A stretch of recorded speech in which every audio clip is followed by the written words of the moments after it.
I don't know if this wall meets the definition of a retaining wall or not, but I'm starting to see why in the Mitre 10 videos they say you've got to dig a ditch behind it, fill it with gravel, have drainage behind it, because this is exactly what happens when you don't.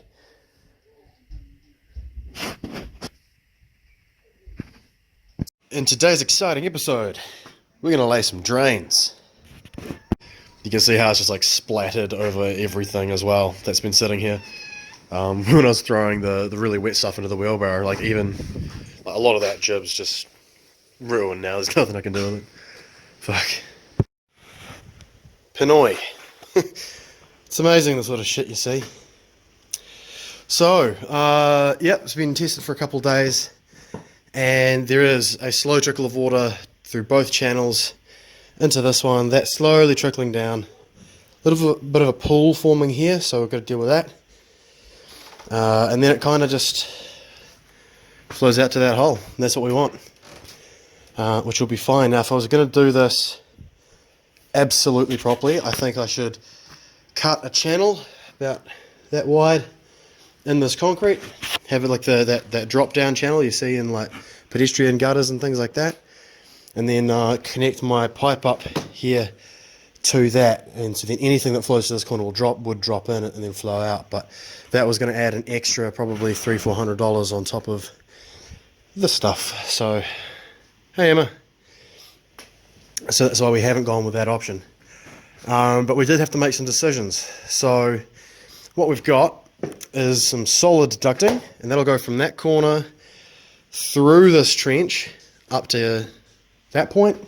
We've got a Y, and then I've got some perforated stuff with some socks. So my plan is to poke the perforated stuff through, leave a bit in this hole in the corner, poke it through and up, and then just dig out on the other side of that wall so that it jumps into it.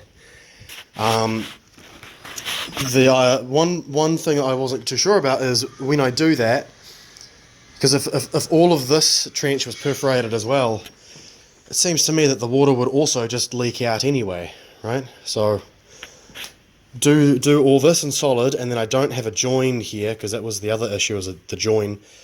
Mitre 10's stock was pretty limited, I gotta say.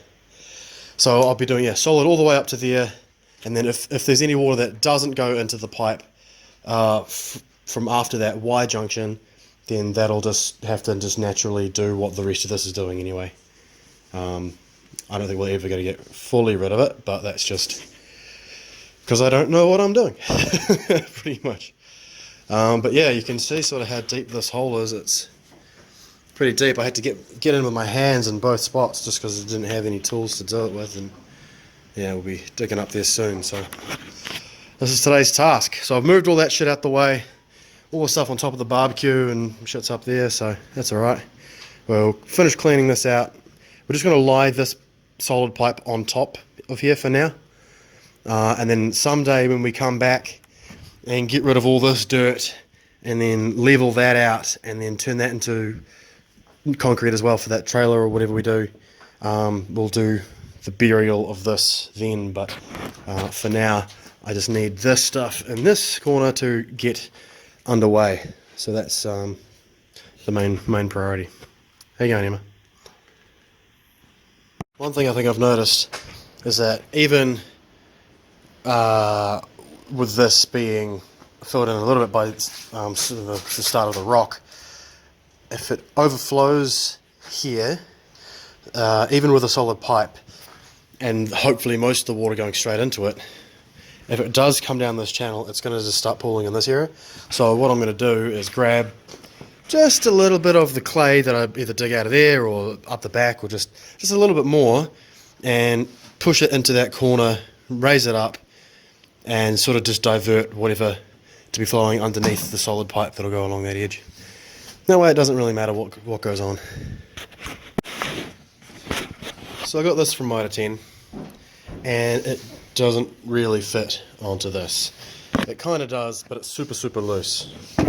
So I went to Plumbing World and got me another Y. It's the same size, but you look on the inside how far that one sort of sticks in.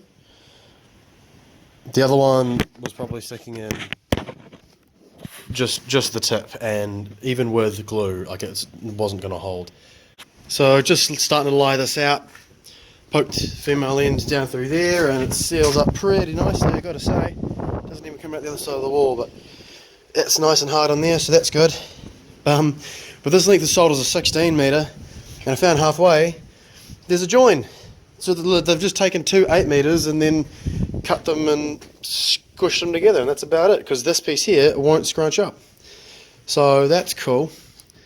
I think it was like $10 more than buying 2 8 metres anyway, so fuck. No, well, what you gonna do? Okay, onwards. Good practice is to always, when you're dealing with pipes and stuff, to seal it up with a solvent cement.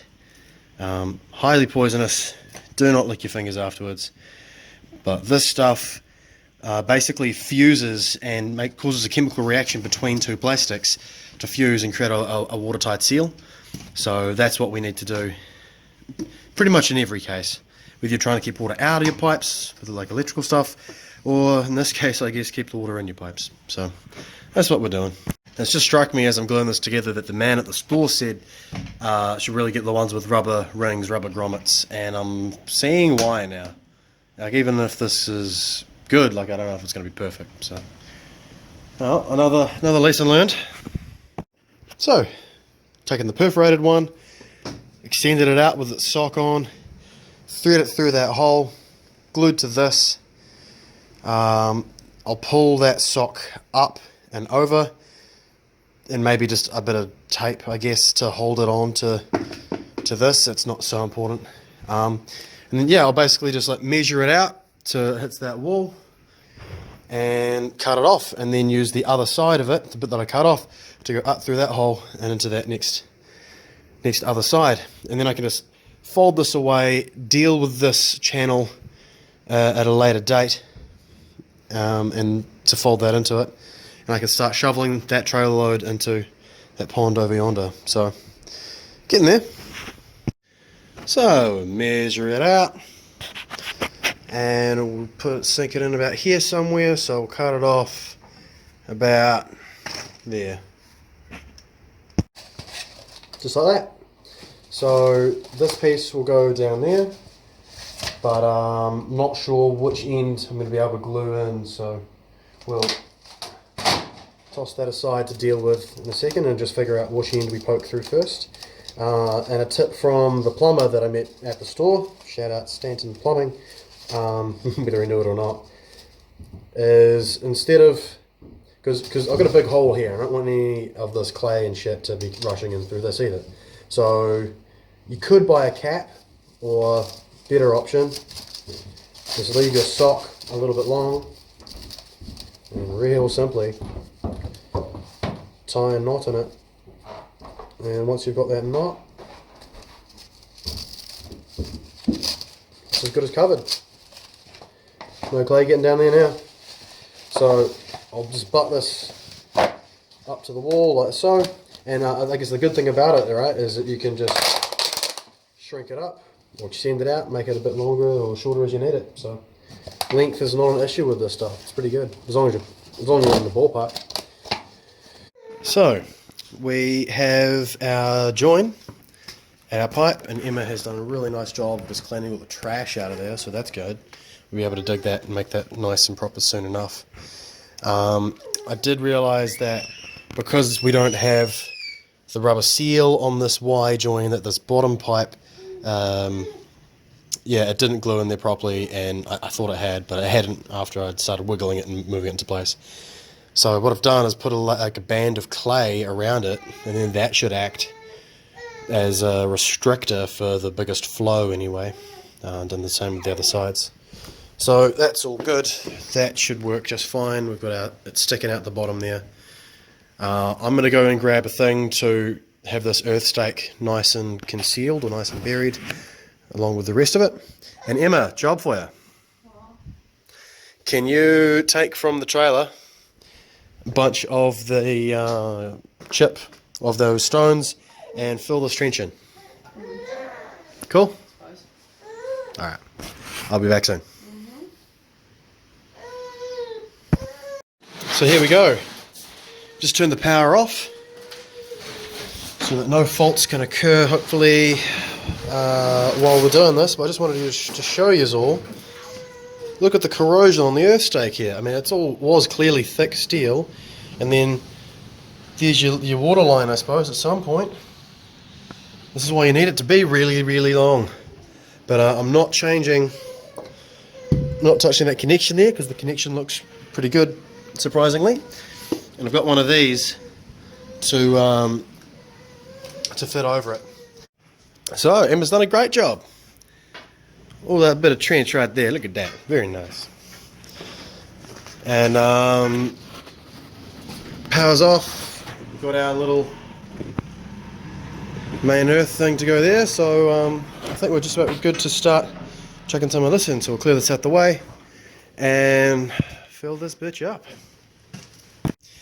Alright, so we've got our next trailer load. Because it's only a single axle trailer, this much is half a cube, and I'm pretty sure that means half a cubic meter, which doesn't sound like a lot. I mean, it looks like a lot of stones, but it's definitely not a lot. So this other amount that we've got through here is also half a cube, and that's done that little bit of trench. We've got 2 wheelbarrows full in that area, and I consider that to be done now, and started to put some in here. So that whole trailer will go in here, and then we'll be able to drill our holes and put our damp-proof membrane down and get our little cage. I don't know if you can see that, but yeah, lie everything in and tie everything up and get it set. And just for the record, like, it's not expensive. It's really not. Like, this one trailer load here was $22.20 roughly. Whereas like that one little grey thing there that'll be a concealer sort of thing, that cost about $50. So, it's crazy what you can get. 2 trailer loads of that is still cheaper than one of those grey bits of plastic. It's crazy, isn't it? But them's the brakes.